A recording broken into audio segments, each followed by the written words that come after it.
Today on the Random Junk Channel, we're going to be working on this, the bloody Belfry. And I'm not working on it because it's broken, because it's not. It might be when I'm done, though. We're going to find out. This is a fully functional piece. I'm taking it apart to show you how to access the motor that's inside that makes the bell swing and these guys swing, because there's some people out there that need assistance with this. So I'm going to show you it's fully functional.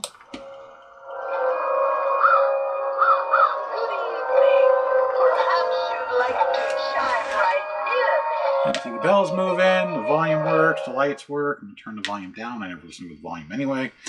And the two monks are swinging back and forth on their pivot pieces. Now, there's a drive shaft right here. Right there.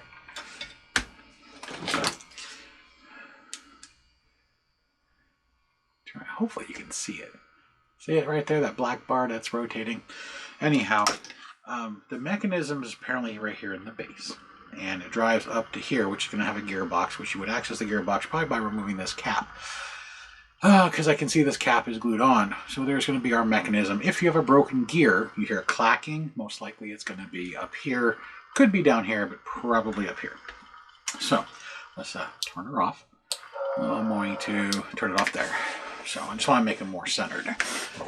I totally forgot about this piece. This is from my display. And you can tell by the dust maybe and the cobwebs, because I don't believe in dusting my stuff because it adds more to the spookiness. So I'm going to turn it off in a second. I just want to check one thing before I did anything. What I'm checking is these notches. You see them here, here, here, and here. I was looking to see if there was a clip inside or if a light was inside. I have a funny feeling it's a clip.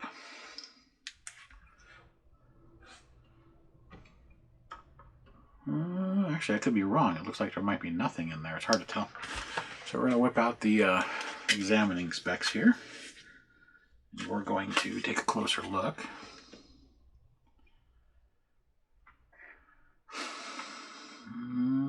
Actually, really hard to tell. It looks like it might be a pop point. Like I said, I know that this separates right here, right where this plastic is. This is all resin or porcelain. And porcelain looks like, and then plastic. Hear the difference? So if you don't have this piece, you wouldn't be familiar with it. I'm going into a little bit more because somebody out there might want this piece and it may be broken. That's how you get the smoking deals on these things. So anyhow, let's go ahead and separate the top. Now, you probably should use heat. I'm just going to put some pressure on with my thumbs because of its age, most likely it's not going to stay together. As you can tell by the cracking sounds, that was pretty simple. And mine is in climate control. I don't store mine outside. I don't store mine in a storage facility. Mine gets stored, and it's like this all year round. So I'm just removing some of the glue and getting it out of the way. Now, when we take this top off, there's a plug right here. There we go. That controls the mechanism up inside. So you have a little distribution board, and as you can see, there is another plug and there's some gears right there. Those gears will drive this shaft that goes up to the top. So now we know that this is separated and this is what we need to access. I'm going to move this out of the way. In the bottom of this, again, if you don't have this piece, behind the skeleton monk at the door is the speaker, wires, and another circuit board. That circuit board is going to be the main board, then sends power up to the distribution board, which then does the top. The only time you should ever have to access the bottom is to replace the blown speaker if it ever blows, or, God forbid, your circuit board fries and you need to pop that bad boy out. So, everybody gets stuck right here at this black plastic piece. And that's what I've been seeing online, so I'm here to try and help. And yes, those are clips.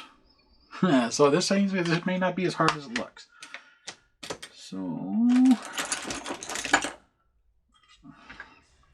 So this indentation is an actual clip, but the clip is on the bottom. What you're looking at up here is the top.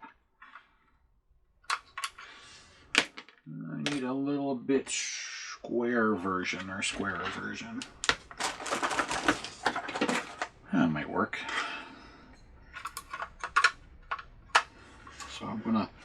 Carefully rest this down at an angle so I'm not putting any pressure on the moving guy. Not a lot of pressure, should just barely be touching. And I'm going to try and pop this one clip. And we'll rotate it and do it again. It's two. The cracking you hear is they actually have glue on these clips. So you got to break the glue, which will probably break the clip, I'm not going to lie. But you can always glue the top back on with some hot glue and you'll be fine. Alright, so all 4 clips have now been broke free of the glue. Now, let's see if we can get them to break free of the housing. Looks like they put glue in here. I can see a glue bead with my light that's right here. I can see the reflectiveness. So this might be a little more difficult. I'll find a spot like right here where they didn't put any glue. See the flex? And we'll start there. So I'm going to pop this. And then I'm going to hold it open. Because if I let it go back in, it'll reclip. Now I'm going to go over here and pop this one.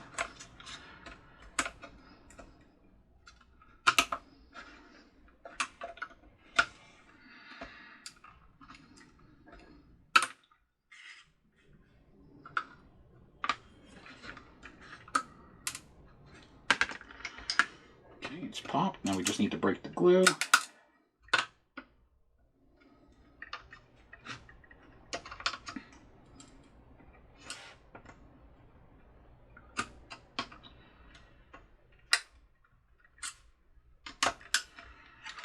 And we're going to work this way now.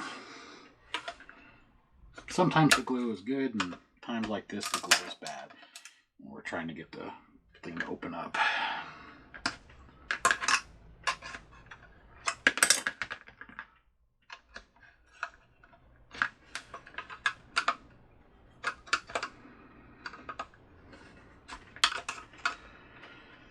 So if you don't have a full set of spudgers, you can use a screwdriver as you see that I'm doing.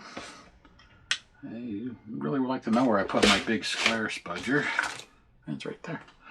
Open my eyes and I can see.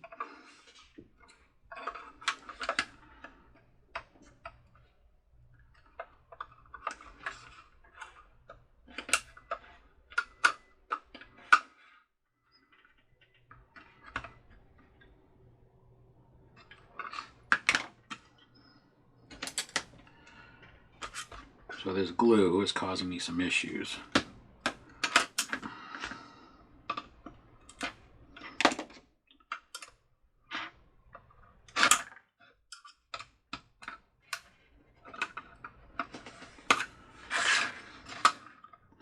Because this is all plastic, I really don't want to get it hot with a heat gun because it could potentially melt, and I'm trying to avoid any melting.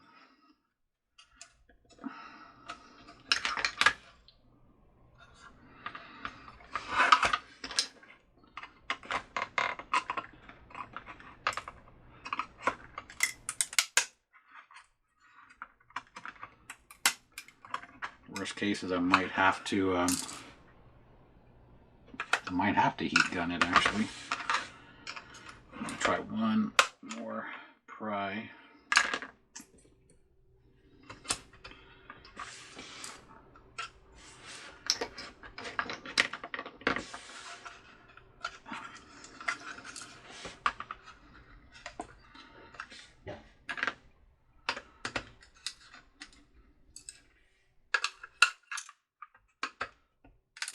There we go.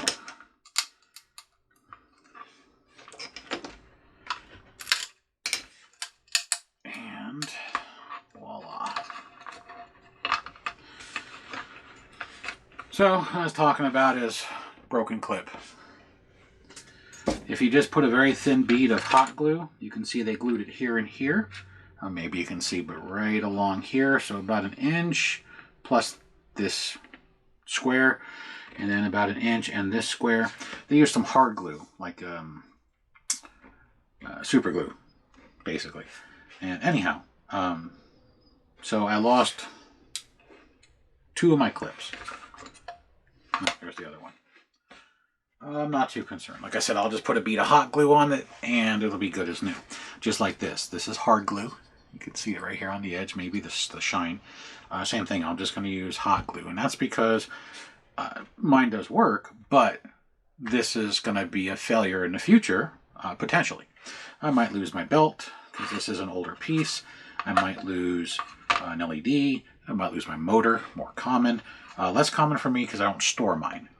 Mine are up, like I said, 365.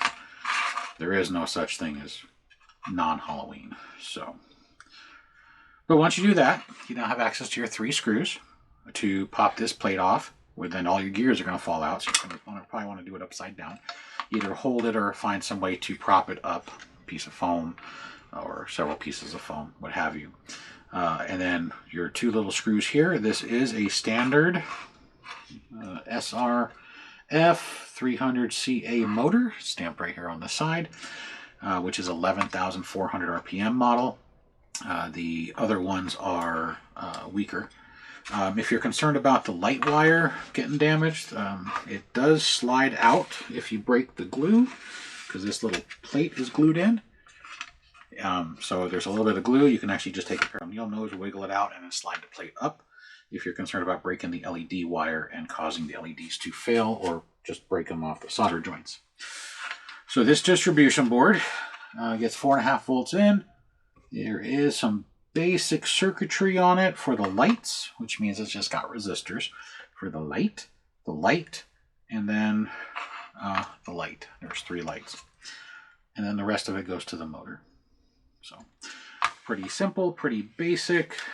Looks like your primary gears are all standard. Your drive gear, which is right there, is not. It's a much larger specialty gear, not an impossible gear. And then this probably goes up the shaft to, right there, there's the shaft, to another specialty gear, which then goes to another gearbox that rotates at 90, probably worm gear. And then that's why these guys spin back and forth. Like that. So hopefully this helps you on how to disassemble the Bloody Belfry. I got another kind of long video coming up. I know that real recently I just had a video that was over 3 hours. I thought it was about 2. I was off by a little over an hour. So I'm going to try and do some of these shorter ones that don't take all day to watch. Recommendation is you can watch them double speed. Just go down to your gear icon on YouTube and you can choose how fast you watch your video, from quarter speed to double speed. I usually watch all my videos in double speed because who has time to watch a video at normal speed? You can watch most everything twice as fast. So anyhow, this is just a short video, so I'm going to go ahead and reassemble my piece. So I'm going to fire up my glue gun, like so, and I'm going to glue this back on, and then I'm going to plug it in, and I'm just going to put probably some dollops of glue in the 4 corners, and then a dollop in the center. So here, and here where they had the 1 dollop. This glue, not a touch of anything. There is no marks really on the bottom.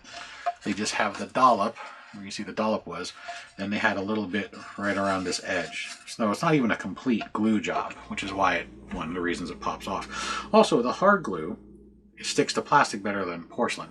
So that's why the residue is stuck here, and there's not much of anything stuck here except for this right here, which is stuck in the hash marks from the casting. So, but hopefully this helps you. Any questions? Leave them below. Until the next one, enjoy, and we'll try and get more of these short videos for you. Have a good one.